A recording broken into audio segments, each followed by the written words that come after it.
what it's like to work with a Disney travel agent on episode 26 of Checking In.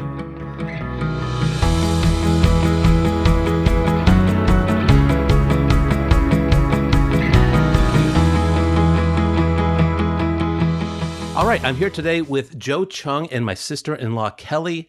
We are going to talk about planning a trip to Walt Disney World. This is an interesting podcast because we don't know where it's going to be published. We don't know if it's going to be published, but I wanted to get together with Joe and Kelly to talk about planning a trip for Kelly and her family with Joe's expertise in Walt Disney World planning. So welcome to the show, Kelly. Welcome, Joe. Good to hear from you again. Always happy to be back, Bob. Thank you. Thanks for having me, Bob. Well, I want to hear, Joe, how the magic happens, because I like to say that you are my Disney World travel agent. And I know a lot about planning Disney trips, but I find it to be really helpful to have you planning them for me because you take a lot of the hard work out of my agenda, planning dining reservations, making me aware of, when prices go down and things like that. So I'm really, I guess, happy to refer you here to Kelly and her family, but maybe we should start with the premise of the whole trip. Kelly and her family go to California a lot, Disneyland a lot, but this is not a first trip to Walt Disney World, but they really want to make this one special. So Kelly, you want to tell us a little bit about some of the history of the trips that you've taken, not just to Disneyland, but Disney Cruise Line, Adventures by Disney, and that type of stuff? Yeah, sure, Bob. So we've been going to Disneyland since the girls were little. I have a 14 and 16-year-old. And started them off right away. Pretty much, we went to Disneyland probably 2 times every year since they've been little. We just love going to Disneyland. They have a blast. They're pretty much experts at this point. They know their way around. They do the Genie Plus. They have it all planned out. They just actually in January went on a Disney girls trip with 2 of their friends. And I went with the moms and they were all over that park. So they love it. We have we went on a Disney cruise, like 2017 and really enjoyed that. And last year, the best thing we did was we went on an Adventures by Disney tour of Southern California, went to Hollywood. We went to the Imagineering Studios, behind the scenes at Indiana Jones at Disneyland. So we very familiar with Disneyland, went to Disney World when they were little and haven't been back yet. So we're looking forward to, now that they're older, they're going to remember this, just to going there and seeing what's different and really just enjoying the parks there. I think that's perfect setup, Kelly. Thanks for that. Joe, I'm sure you've dealt with things in the opposite direction, people going out to Disneyland after being Walt Disney World experience, but in the opposite direction, Walt Disney World would seem to have everything and then some that California has, but there probably are some things that are better at one park than the other. And for Kelly and her family, I think going to Disney World, they want to do the best of what's unique there. There are some attractions there that you just can't get in California, and the hotel situation is so different. So that's where I was thinking of maybe starting. I mean, you go from 3 hotels in California to what is it, like 25, 30 in Florida or something like that? Tell us about the differences there, Joe. Yeah, I mean, there's like 20 plus hotels in Walt Disney World. I actually have a couple of clients going in April. They went to Disneyland. They're like 2 families who like to travel together. They went to Disneyland last year, but they're Seattle based. And so like you, Kelly, they're fairly close to Disneyland. So they're Disneyland regulars, maybe not as much as regular as you. By the way, Kelly said Adventures by Disney cruise because I was trying to sell her on a river cruise for next summer. So, always be closing, Bob. Always be closing. They've already gone to Alani at least once as well, Joe. So they almost have all of the board collected here, almost the whole board. Yeah. We need it's like a high-end brand explorer. We need to get you on a Adventures by Disney cruise, Kelly, and then you will have completed the set. Okay. But that sounds good. We'll talk about that one offline. So, but yeah. So I think for Disney World, the first thing I always think about is it's like visiting. It's more like visiting like a large city versus Disneyland is visiting, really kind of like a small community. Like everything is so compact. And yeah, for hotels, like you said, Bob, there are like 20 Disney hotels as opposed to the 3 that are in Disneyland. And then of course there are a lot of offsite options. Now, Kelly, for people coming over to Disney World, especially if you're a Disney fan, I mean, I'm going to say that you're really going to want to stay on site. And then, I asked Kelly yesterday offline where she has stayed at Disneyland, and she said, Bob, we both agree that you have spoiled us, and we have stayed at the Grand Californian due to your fancy tastes and incepting us and making us think that we need to stay in places like that. So is It's that hard to right, go back in Kelly? life, right? You never want to get a worse car than you had, move to a worse neighborhood or something like that. So yeah, the Grand California there is just so nice, so close, and I'm almost worried that there's going to be a little bit of everything seems so far apart at Walt Disney World. I mean, Joe, you've been out to Disneyland three times. Like, how do people when they go to Walt Disney World after Disneyland start getting crabby? Like, oh man, everything's so far apart. Yeah, I think it's as a matter of expectation. I think in Disneyland, you are used to you can walk and be in a park in 15 minutes. And with some of the Disney hotels, and probably the ones that I'll recommend to you, Kelly, although they are Bob taste type of hotels, but some of them you can do that. But at least for where, no matter where you're staying, for at least two of the parks, you're going to have to get on a bus or take a lift or something like that. And so it's going to be like a 15 to 20 minute ride. And, kind of door to door, you're thinking 30 to 45 minutes to get on the parks. That's just not something that you think about in Disneyland. We talked about the Grand Californian. It has a direct entrance into California Adventure, and that's just not something that you can get at Walt Disney World. Now, what you lose in convenience, you kind of make up for in breadth, not necessarily depth. And we always say this. I know you know this, Bob.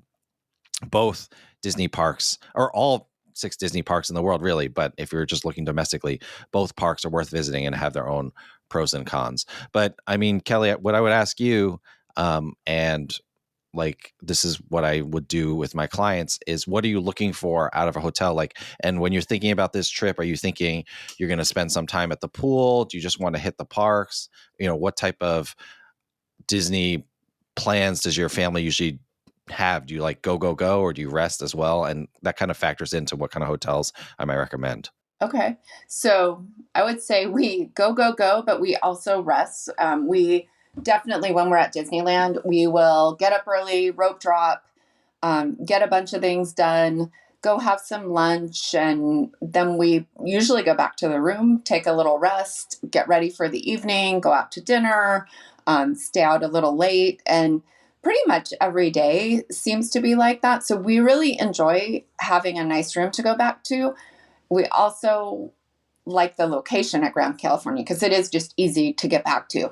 I do remember when we were at Disney World when the kids were young, just getting back on the tram in the evening with tired, grumpy kids and a stroller was not fun. So I'm looking forward to, my kids are pretty mobile now. They can walk forever.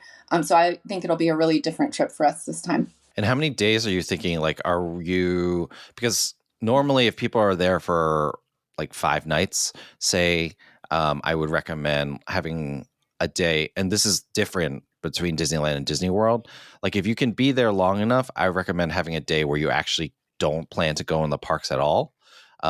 What I have to do personally for my family is actually not buy a ticket for that day, because if I have the ticket, I'm going to be tempted to go in. Even like that 5th day is only like $30, not only, but it's an extra $30. But for me, because of the way like my brain works, if I have paid that $30, I'm going to go into the parks. But Disney World is just so much more tiring because of the travel. It's more walking. And so, how many nights are you thinking overall? Because if you're there longer, I would suggest building in a rest day. If not, then you're going to build your rest into the afternoons. A split stay could even come into play here too. I mean, because I think that one thing I was saying, Joe, is that there's not one good hotel to stay at that's going to put you close to all the parks.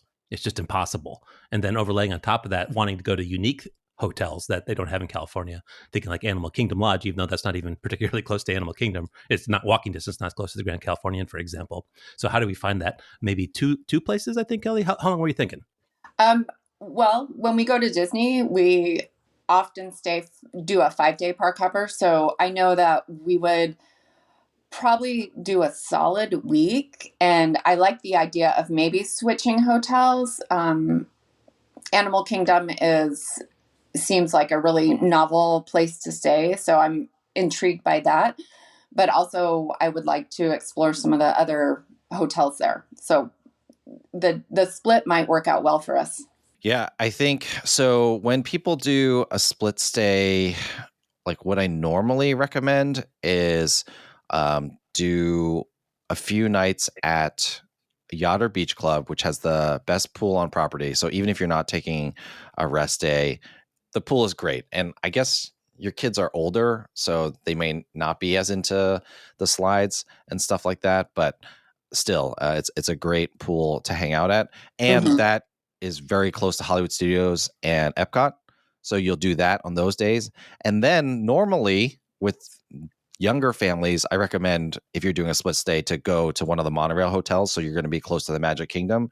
Now, since you're coming from Disneyland, the Magic Kingdom is probably the least unique park you're going to be visiting, and you have to visit, right? It's Castle Park. It's got the best fireworks show, and there are some things that are different. Tron is at Magic Kingdom, which you haven't been, but your kids are older. Like, you don't necessarily need the convenience of walking to the parks.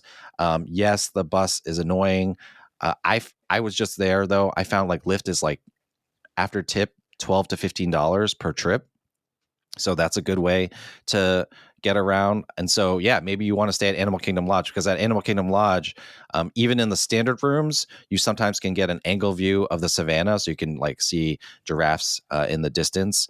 It's not like Jurassic Park, though, where they're going to come up and like sneeze on you while you're sleeping in a tree or something like that. But yeah, you could do a standard room, or if you want a guaranteed like great view, you can pay for a Savannah View room as well at Animal Kingdom Lodge. So I think either of those options in terms of a split stay is would be a lot of fun and give you a nice variety, and also combine that with some convenience when you're visiting the parks because they are so far away. I think you're definitely going to wind up on site, Kelly, knowing you and wanting to stay in the bubble. Have you stayed on? I think in the past we've done like some moderate resorts, like Riverside or something like that. And for the record, Joe, I stayed at Pop Century last time, and it was just fine. And so another thing I think is really unique is the Skyliner. The potential to maybe do that from yacht and beach down to things is just fantastic. So I'm almost thinking though, like Kelly, you were saying you'd be up for you like the idea of a split stay. I don't think anybody likes the idea of actually having to move hotel rooms mid trip. But there's almost like three. If you stayed in three places, Animal Kingdom Lodge, yacht and beach, like Joe's saying, and somewhere up maybe the Poly or the Contemporary, that would almost be perfect. But I don't think that moving twice on a trip is in the cards. So you're almost going to have to, I think, make a choice between, I guess, Animal Kingdom Lodge and a monorail hotel. Don't you think, Joe? Yeah, I think so too. I agree with that. And yeah, Kelly, if you are trying to save money, so yacht and beach, monorail hotels, Animal Kingdom Lodge, those are all considered deluxe resorts. So that is more like Disneyland Hotel, Grand Californian prices. One option, if you want to save some money, is Caribbean Beach Resort, which is on the Skyliner. The Skyliner is basically a gondola, like a ski gondola, that will take you to Epcot and Hollywood Studios. That is a pretty nice resort, especially if your kids don't care about the pool as much. I mean, like they just would use any pool, or maybe not use a pool at all. Caribbean Beach Resort is going to be closer to Pixar Place, the new Pixar Place, formerly Paradise Pier Hotel.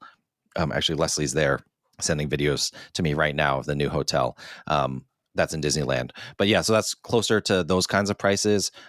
$300 a night, maybe when it's on a sale, high 200s. And so, I think that's a good option too for a split stay, so that you don't have to be paying deluxe prices the entire time if you don't want to be. Yeah. Oh, what about the Riviera, Joe? Oh yeah, the Riviera's. Oh, Bob, you're like, oh, I went to Pop Century, and then you just suggesting the Riviera. Yeah. I think there's seriously a different dynamic here for how often they come here. When we went to Tokyo, if I was going to Tokyo once a month every year, I'd be very frugal about the hotels I chose. But if it's like a once in a lifetime thing, I'm more apt to splurge. And I think for how often they go to Florida, and knowing that they stay at the Grand California most times when they go to Disneyland, they probably want to stay at the deluxe resorts here. So I like the beach club idea. So Kelly, what do you think? How important is a pool? Because I think I agree with Joe that Stormalong Bay is a fantastic pool environment. But do you and the girls tend to go to the pool much, or not really? We like to plan to go to the pool, and then we never end up going to the pool. So I'm going to say that the pool is probably less important, because my girls would probably say, well, we can swim at home. We live in Arizona. There's plenty of swim time here. Yeah. Yeah. So what I would ask you, the hotel Bob was referencing the Riviera. That is Disney's newest resort. I guess newest until the new cabins are built, but it's the newest deluxe resort at Walt Disney World. It is like the DVC resort, so it's a new DVC resort as well. It's on the Skyliner. It's walking distance to Caribbean Beach. It's a beautiful resort, and everyone who has stayed there has really loved it. The food options are great there too, and on the top floor, if you eat dinner there, you can watch both Epcot and Hollywood Studios. Doesn't really have fireworks, but they fire off a couple during their projection show, and so you can watch fireworks from there, kind of like you can do at the Contemporary for Magic Kingdom. So if you're deciding between Riviera and Yacht or Beach Club, my question for you, Kelly, would be, do you all like to walk? Because if you like to walk, Yacht and Beach Club, you can walk to Epcot within 10 minutes. You can even actually walk to Hollywood Studios within 15 to 20 minutes. Like that is, it's not as close as Disneyland is, but it's as close to feeling like you're at Disneyland, just in terms of the convenience to walk to the parks. If you're at Riviera, you're going to have to take the Skyliner, which, I mean, I love the Skyliner. It's a lot of fun to ride in, but I think that is something that you need to consider. And I would ask, like, do you imagine walking everywhere? Or I don't know if teens get more whiny than, school age kids about walking and stuff like that. Actually, they do pretty well walking now. They get whiny about different things now. Well, let me ask this. Is the Skyliner convenient to take, or are there lines? Is there, how does that work? I've never been there with the Skyliner. Yeah, that's a great question. It's very convenient.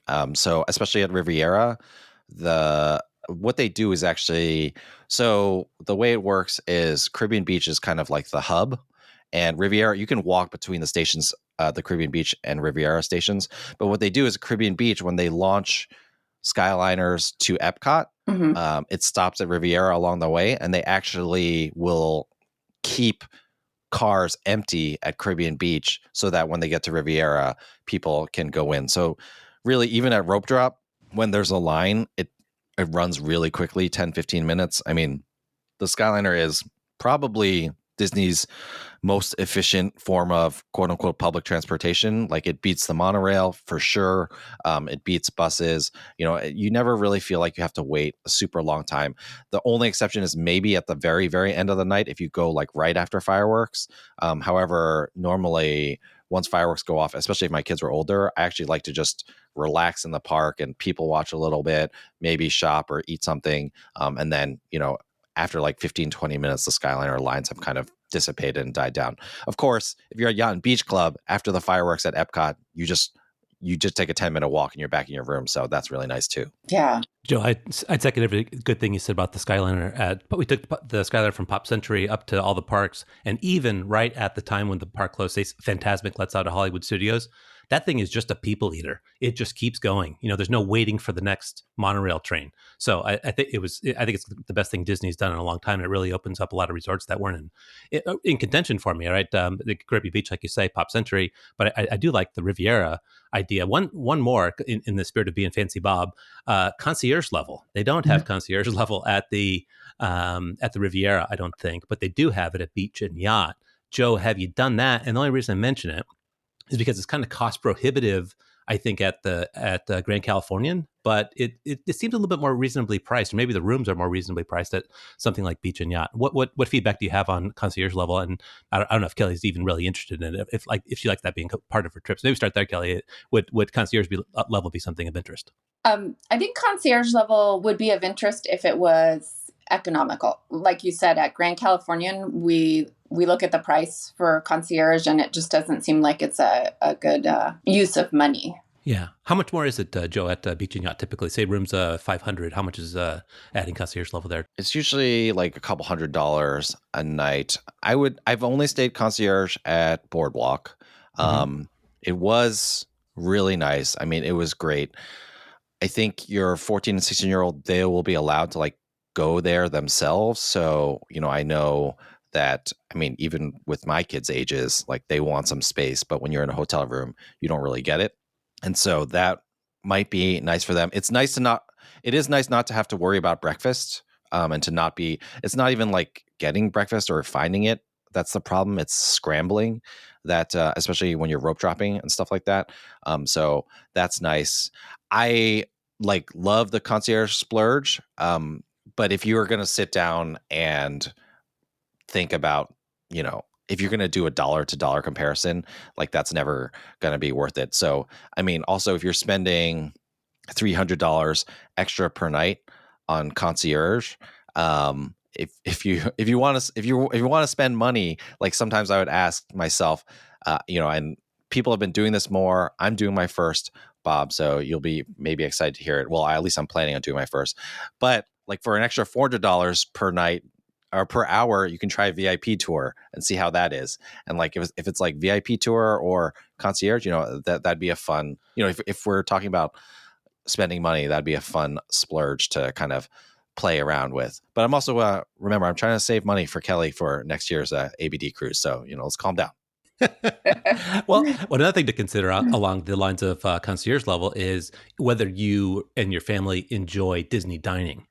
Some people do, some people don't, right? And so if you have the concierge level, I think it diminishes the amount of dining you're going to do at Disney Resort and park options. So if Kelly and her family are really excited about checking out some of the unique dining that they have, at Animal Kingdom Lodge, at Epcot, of course, maybe having concierge would actually be a little bit of a detriment. They might have wished they put that $300 towards unique dining experiences that they don't have in California. What do you think about that trade-off, Kelly? Yeah. So every time we go to Disney, we make we have like 4 or 5 of our favorite restaurants that we make reservations at. So I think you are right, Bob, because I do remember last time we were at Disney World, there was an Italian restaurant that we really enjoyed and a Mexican restaurant that I think was maybe in Epcot that we really enjoyed. So I do think we enjoy going out and doing some of that Disney dining. Well, Joe, it sounds to me like Riviera and Beach and Yacht could be one consideration. And then maybe the next decision is between Animal Kingdom Lodge and something up on the monorail loop. So, Kelly, do you remember where you stayed, which hotels you stayed at before? So the last trip we were at the Swan and Dolphin. Oh, yeah. The one before that, I know it was a Disney resort, and it's been so long ago. I think it might have been on the boardwalk. So you might have stayed at Yacht or Beach Club already. I don't remember that, but your memory on Swan Dolphin, I do remember that. If I had to guess, it was just like a moderate. It wasn't. I don't think you've stayed at the Grand Floridian, nor the Polynesian, nor the Contemporary, the 3 monorail resorts that are closest to Magic Kingdom. Yeah, because the trip we did, the first trip we did there, we were pretty young, so I'm pretty sure we were in the Grand Floridian. Yeah. So, Joe, of those 3 there, I know there's trade-offs there. You want to walk us through that? I know, being walking distance, I think that'd be something would be appealing to them, but it's surprising sometimes how far away the hotels that seem really close are not to the Magic Kingdom compared to California. I prefer the Contemporary because it is the closest and also it is the cheapest. And so I really like that. The Polynesian is, again, has an amazing pool, but you might not use it as much. I will say Polynesian has the best food options. However, and I should also caveat that my kids being Asian, like tend towards Asian taste type food. And so the Polynesian really fits the bill for that, both for their quick service and their sit down. And then the Grand Floridian in general is just a little bit too fancy for us. It's like, unless you like that feeling of being pampered and stuff like that, because it's like the most elegant of the 3 hotels, but for the cost, and you can walk to Magic Kingdom now from Grand Floridian in 15 to 20 minutes. And so that's really nice. But let me put it this way. My 6-year-old is super into princesses because she could wear a princess outfit and like it totally fit in. Hopefully they'll bring back, I mean, your kids are too old for this, but for anyone else listening, hopefully they'll bring back the Princess Tea one day. Kids really love to do that. Like my other kids who all they want to do is they want to go to the parks and experience as much as they can. We stay at the Contemporary because it's like a 5-10 minute walk. Yeah, no, a lot to consider there. On the Polynesian, I do agree the food is pretty good there, and I like the theming of it. It's very fun. It feels like the most fun, heavily themed resort of the bunch. But given that they've been to Hawaii and Aulani, I wonder if it's a little bit, might be, I don't know, a letdown compared to Aulani. So, yeah, the Contemporary being the shortest walk could be interesting. And they've got the tower there, which might be a little sterile on the theming, but you'd still be close to the Contemporary for dining options and ready access on foot, and then via monorail all over the place. So that I've stayed in like a one bedroom in the DVC at the Contemporary there. That could be an option. So Kelly, have you out in California stayed at any? Have you ever done a DVC stay, like a hotel DVC stay, where you get all the same services, but the room's bigger with like a little kitchen and stuff like that? Like, I think that space could be appealing for a longer stay. But have you stayed in something like that? We have not, but that does sound like a great option for our family. I do know when we did the Adventures by Disney, and part of it was at Disney Resort. The way you book it, you end up with two Grand Californian adjoining rooms, and having that extra space was pretty amazing, especially at Grand Californian. So I think a Yeah. little extra space would be helpful. Joe, could you help explain a little bit the difference between like a one bedroom at a deluxe as a villa, like with little kitchen, as opposed to just one of the nicest, bigger rooms? And that'd be true of maybe like Animal Kingdom Lodge or at the Riviera or the or Beach and Yacht. What's the difference between a nice big hotel room versus a one bedroom villa? Yeah, I mean, I think with a one bedroom villa, you are going. It's basically like you're going to get a living room, and then you might still be sleeping in the same room with two queen beds in the same room, but there's an option for someone to sleep in the living room and to have that more space. I don't know how big teenagers are. Well, I guess I do because I work with them every day. But I don't know how big they are when they live in your house. Um, I know that a lot of families that age have asked me for just more space. And again, just to bring back concierge, I'm pretty much eliminating concierge for you all in my mind, unless you're dying to do it. Like if it's about the same price difference to do a one bedroom villa in one of these resorts as it is to do concierge. And I feel like most of the time, taking the space will be better for your family, especially because you're like spending a whole week together. Mhm. It is nice to have that space. Yeah, I think of the bathroom configuration too. They're having more space for people to get prepped in. If you're just in a standard hotel room with a standard, sink and shower in the same room, having some of those one bedroom. I mean, they even have two and three bedroom, but I think the one bedroom would be enough space. And I like that there's sometimes multiple bathrooms there. If you can find a configuration like that to have multiple prep areas.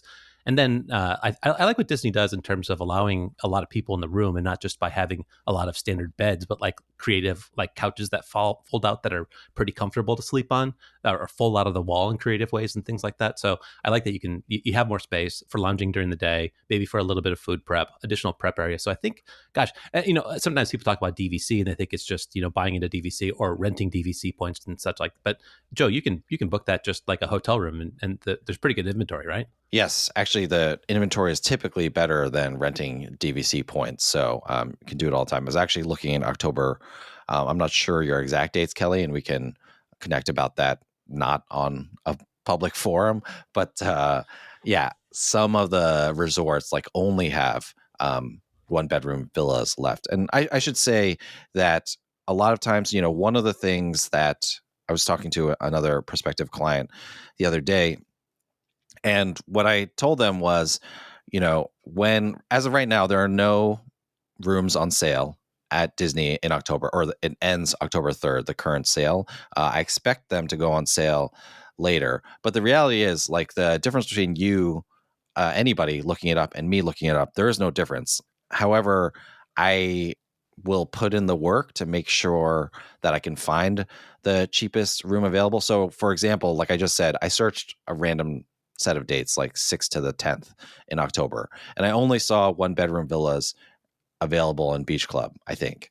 But I use various tricks to see if I can get a standard room available, and so that's what I would do. Like, if there's a room type you want, I'll do everything I can to try to find that for you, and then I have to pull some shenanigans to lock in that room, but they're not really shenanigans because Disney doesn't actually care. Joe, can I ask a follow-up question? Sure. So, when you go to Disneyland, it seems like planning is pretty, for me at least, like 3 to 6 months in advance is plenty of time. Their schedule doesn't open up very early, so you really can't plan too far ahead. How is Disney World different? Like, when is a good time to start planning a trip? How far in advance?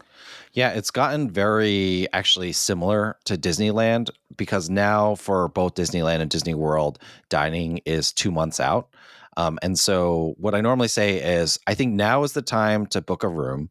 And then, if the rooms go on sale or when they go on sale, I will check your room to see if I can apply that discount to it. If I can't, I'll see there are going to be rooms on property that are similar. We're talking about all these different hotels right now. Let's say we book Riviera for you, and then the discount comes out and Riviera doesn't have any rooms left for the discount, but Beach Club does. Then I'll be like, hey, we talked about Beach Club too. It's $200 cheaper now. Do you want to book? So that's what we'll do. But in terms of planning, like now's the time to get something down. It's $200 deposit. I guess it'll be $200 deposits because you're going to have 2 stays. But after that, you don't have to worry about it. And then really, unless I rebook you into a sale or you guys change dates or you change your mind or you want to try something else, we don't talk again or don't need to talk again, I should say, until like 7 days before. And then 70 days before, that's when I'll send you an email and be like, hey, what are you thinking about in terms of dining? What dining do you want to book? And then after we book the dining, that kind of, at that point, you'll be like, now I know I'm probably going to be at Magic Kingdom on this day, Epcot on this day, Animal Kingdom on this day. And then after that, it's like a week before, I will talk to my clients again and we'll hop on the phone and we'll talk about your strategy for like how to attack the parks, how to best maximize Genie Plus if it's still the same in October as it is right now. Well, we'll talk about it regardless, but I'm just throwing in that aside that Genie Plus could change. And then, yeah, that's kind of how the planning goes. So it's, after we have this initial conversation, after we figure out something, it's a lot of hanging out and relaxing until like August. Yeah, just as you were talking there, Joe, I'm thinking, okay, we were talking about hotels, but then the hotels drive which parks you go to, which days. And then you might want to make dining reservations. Some of those dining reservations might be hard to get. I mean, do you run into situations where someone says, I absolutely have to go to Space 220, and they get it when they're staying completely far away. And they're like, oh, what the heck? My whole plan is messed up now. Yeah. So that is not as much of an issue now. Dining has not been as brutal. I think this is why I'm like, I'm not going to stake my entire reputation on it, but a decent amount of it.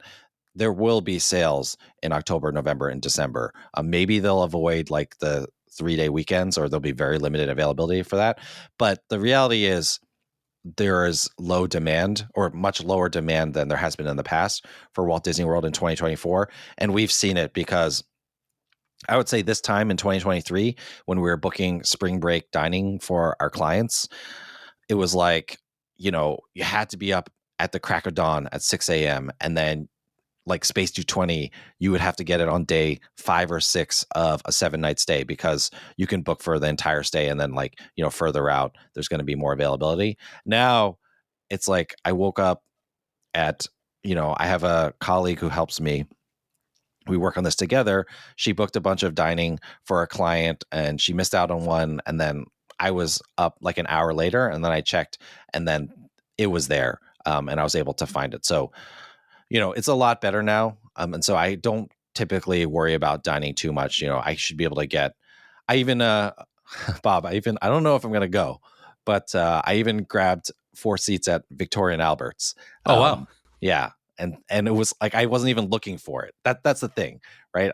And for those who don't know, that's like Disney's close to Michelin star restaurant. I think it used to have a Michelin star. I've never been there. Right. But it's like adults only and jackets required, right? Yeah. It's that kind of restaurant. It's like a really tough ticket to get. And I was just looking for dining for my family for, this is Easter weekend, I should say, as well. And I was looking around. I was not using any of the hacks I use to like get dining early or anything like that. I was just rolling in there like a normal person. And I was like, oh, Victoria and Albert's, let me just book this in case, my wife and my sister and her husband decide that we want to go. So, I think it's a lot better. Kelly, now is a great time to go to Walt Disney World because the stress levels, while I'm not going to say are non-existent, they're a lot lower because it's just a little bit less crazy these days. just because the demand is lower and Disney is trying to attract people. Oh well, Joe, I can personally speak, and Kelly too, to you and your colleagues' Disney dining booking acumen. Me and Kelly were rapidly looking on the morning that we thought it was time to book stuff for Disneyland, and the day before you got back and said we're all set. So I think that is especially helpful when you know what you're doing. But you guys seem to have some magic that I can't wrap my head around. So I think that's a super valuable thing. I guess we can talk about that more, specific restaurants and things that are unique to Disney World versus Disneyland, and you can line them up with some good recommendations there. But is that I'm very interested, Joe, how things go from here. Like if you're taking a vacation, you like somebody to put a menu in front of you that avoids decision fatigue. Right, we had a good conversation here. It points them in the right direction. Do you say, okay, here's an option. We talked about the Riviera. We talked about beach and yacht. Here's the price differences. You can make a decision there. Here's Animal Kingdom Lodge, standard room versus a Savannah view. Here's contemporary. Here's poly or something like that. How do you go forward with the customer from here? Yeah, so I mean, here's exactly what I'll do, Kelly. As soon as we get off here, and I know we need to end this soon, I'm gonna DM you, and I'll be like, "What are your dates?" And then I will let's say you're looking at 7 nights. So I will I'll do a couple quotes for 4 nights starting at Hotel A, 3 nights starting at Hotel B. With it will exactly look like a menu, right? So since you're thinking of doing a split stay, it'll be like, okay, Riviera Beach Boardwalk. That's what it'll look like for the first 4 nights. And then monorail hotels plus Animal Kingdom Lodge. That's what it'll look like for the last 3 nights. And then all the pricing will be there. And so then after that, we'll talk over email or DM or phone or whatever, and we'll figure out which plan works best for you at this point in time. I find that Disney World trips are an ever evolving itinerary. And so you may decide, oh, I want to do 3 nights at the beginning and then 4 later. And then, we can always work that out. And we'll talk more on email, like exactly what you're looking for. And I'll give you more details about the hotels so you can make the decision that's best for you and your family. Once we lock those things in and make the deposits, which are fully refundable, and you can make any changes you want as long as we find the availability. Then, like I said, normally what I do is I give clients light homework. I don't know how else it's crazy. It's supposed to be vacation, but I'm like, yeah, I'm gonna assign you homework. So actually, Bob, as a fellow podcaster, you'll be interested. I found that clients were asking so much about dining that we did an episode on the most popular restaurants, sit down restaurants, and actually quick service restaurants, just so that I can send it to clients and they can look through and they'd be like, oh, these are the ones that we like and that we would like to get. And so, yeah, after you decide what hotel, it sounds like if you do 5-day tickets in Disneyland, you're going to do at least 5-day tickets in Disney World, and that'll be totally fine. Oh, we'll have to also talk about, well, you probably won't want to do the water park, but we'll mention that if you want to do the water park. And yeah, then we just go from there. It's hotel and tickets, then dining 2 months before the trip, and then 1 week before the trip, we talk about brass tacks and how you're going to tackle the parks. Okay, that sounds exciting. And I love the idea of a kind of a menu of restaurants, because we enjoy going to the restaurants, but I think looking at all the options at Disney World would be pretty overwhelming, and not knowing any of them very well, it would be good to have some recommendations. Yeah, there's over 50 restaurants. And then, I would ask you guys so like I said, I know that my kids like to eat Asian food. And so, for example, if you said that, then I could give you a certain set of recommendations. But there is food to suit any taste. And then I should also say that I have clients who will say things like, so of course, Kelly, Blue Bayou in Disneyland, right? Where you eat and you're just at Pirates of the Caribbean and you're just eating under the stars. So they have an equivalent restaurant in the Mexico Pavilion in Epcot, which the food, as far as I've heard, is only okay. It's not the greatest food, but people really like the ambiance. So sometimes people will just do restaurants just to get the experience. And so, we can talk through all that, what you're looking for. Do you want food that tastes good, or do you want to have fun? And then sometimes you can have both. That's really funny because my family is very into theming. So we go to Blue Bayou every time we are at Disney, and probably our favorite restaurant. And the one restaurant I remember going to at Disney World had, I believe, a little volcano that erupts every hour, and that's one thing I remember from my Disney World trip. That sounds like the same restaurant, if my memory serves me. But Joe, I think of your podcast as normally being a funnel for attracting clients for your travel agent business, and maybe specific pointers to episodes about you and Leslie's dining recommendations. You'll have a client here that becomes a podcast listener, so this could be a very virtuous cycle. Yes. What is the word that Bob Chapek used? Synergy. Well, no, was it synergy or I can't? Activations.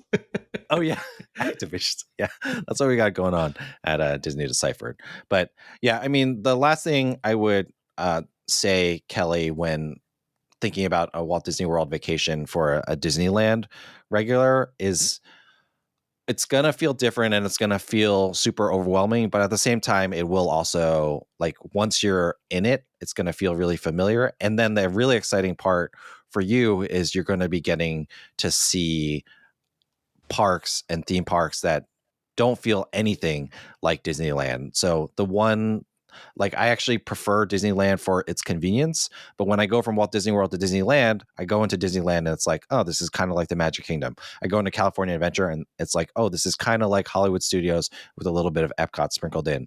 Whereas when you go to Walt Disney World, Epcot, it really feels quite different now. Bob, I know you haven't been back since they have taken down a lot of the construction walls, but it feels like a completely different park than what you get in California. And then Animal Kingdom, of course, is its own not a zoo park. And so, it's just so much fun to see the same Disney theming and ideas and Imagineering and magic, but to see it in a different context. So I think you're going to have an amazing time. I think with your help, it's going to be great, Joe. And I think that Disney World has hit a tipping point where, like you said, Tron, Avatar Flight of Passage, the Guardians coaster at Epcot, there's enough attractions on the East Coast now that they haven't experienced that it's a really good time for them to visit. And I like what you're saying, too, about discounts coming out later this year. And I think with your guidance, they're going to have a great trip. So I appreciate your help, Joe. And I appreciate you being a guinea pig for this endeavor, Kelly. And Joe, you might get a return client out of me out of this as well. I think I'll try to sneak down there for the weekend and join them. So I'll be watching and seeing where they're staying and hope to stay close to them to join them for part of the adventure. Oh, if you're going to go down, we should just get you all like a 3-bedroom villa, Oh, there's an idea. Those book out really fast, though. So, I mean, I've they might noticed be gone that already. you look at the super expensive things but Disney won't even take your money unless you're right on top of those, like 3-bedroom at the Contemporary or the Cabins or something like that. They go quick. All right, Kelly, any more questions? Well, no, I think I'm excited. I'm ready to book. I need to figure out what hotels are going to be best for our family. Awesome. Well, thanks so much. And I'm just looking forward to, I always say this to clients and it feels like it's a bit, and it's like one of those things, like I really hate people who are fake and I can't help it. It sounds fake, but I really enjoy helping people plan their vacation. So I'm really looking forward to helping you plan yours. I don't know. It's just one of those things. No, Joe, I could tell you, and in working with you, it's one of those things where if you feel like if you can't get your client a great deal, a perfect experience, you feel like you've failed. Like, oh, you got bad service at that restaurant? Oh, I'm so frustrated with that. I shouldn't have mentioned that restaurant or something like that. You feel personally responsible for your clients having a good trip. That's what makes you an award-winning Disney travel agent. Yeah. Also, yeah, it's a blessing and a curse, honestly. I'm too wrapped up into people's vacations. It's not necessarily healthy, but hopefully you'll get a good vacation out of it, Kelly. All right, let's see what if it's. I think this is a nice little package of something. It'll be quite a cliffhanger if somebody has to wait 6 months now until the trip. It seems like 8 months. 8 months. We're really far out here. We could update it in 2025. Who knows? And then the trip gets canceled and moved around, and it doesn't even happen. But half the fun with Disney is the planning, right? That is true. Oh yeah, 100%. 100%. I was WW prep school. I was like watching one of her Instagram stories, and she said Walt Disney World is her favorite Disney property because it's the only one that like completely scratches the planning itch. Like if you are type A, you love planning, it really is part of the fun. And I guess that is kind of why I got into all this in the first place. Well, Len Testa was saying last week, he was, Jim Hill was always saying that, I don't know if you listen to podcasts or if you're looking for more Disney podcasts, but between Joe's Disney's Deciphered, WW Prep School, he just mentioned is a good one, and the Jim Hill and Len Testa, I forget, the Disney Dish podcast. That's my like, the first one I started looking into. But they were taking on the issue of how much planning is required, and Jim was like, there's so much planning required. People just are so grumpy about all the planning, waking up at 7 and fast, blah blah blah. But Len said, what trip do you go on where you don't have to do any planning? I mean, and how many trips are there where like that you can beat Disney, where they provide entertainment, a complete package for you? And I think that's why people like Disney, and that's why Kelly and her family like going on Disney trips again and again. Yeah, we enjoy being you get there and then you're immersed. You don't have to leave. You can be there an entire week and feel like you did so many different things, but you stay in the same, maybe you move hotels once, but it's just nice to get there and you're in the experience the whole entire time. Oh yeah, one more thing, last thing that you will love to know is that Disney will move your luggage for you, so you don't even have to worry about that part.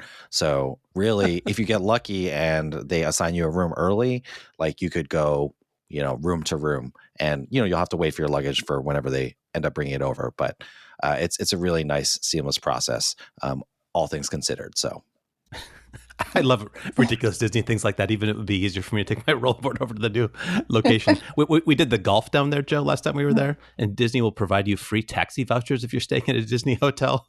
And it was, like you said, it was a $12 Uber ride or something like that, or maybe it would have been more like 20 because it was up by the Poly all the way down to the Pop Century.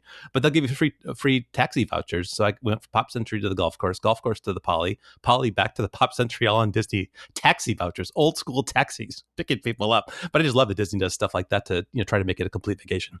That's awesome. I mean, that is, it always sounds like I'm drinking the Kool-Aid, but I feel like that is like the Disney difference, like their customer service, even if it's maybe lost a little bit of a step, it's just so top notch. And Kelly, I know you know that from your Southern California ABD. It's just amazing what they can do and how great their cast members are. Yeah, maybe we need to do another podcast to talk about the Rhine River cruise that I want to take, because I have a lot of questions on that too. We could just do a regular phone call for that. I love it. I'm looking forward to following along with this trip and maybe being a part of it. So thanks, Kelly, and thanks, Joe. I'll wrap this up here, and I'll edit it together, Joe. We can see where we want to release it now or later or somewhere. But I think it's an interesting conversation, and I like the way you describe what the process is, a very real simulation here. Yeah, thanks for having me, and thanks, Kelly, for indulging two nerdy podcasters about this kind of thing. Well said. Well, thanks for having me, and I appreciate all of the information.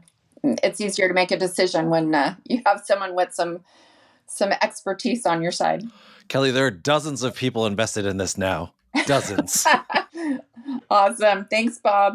Thank you. Thanks, Joe. You have been listening to Checking In with Robert Dwyer on the Milenomics Podcast Network.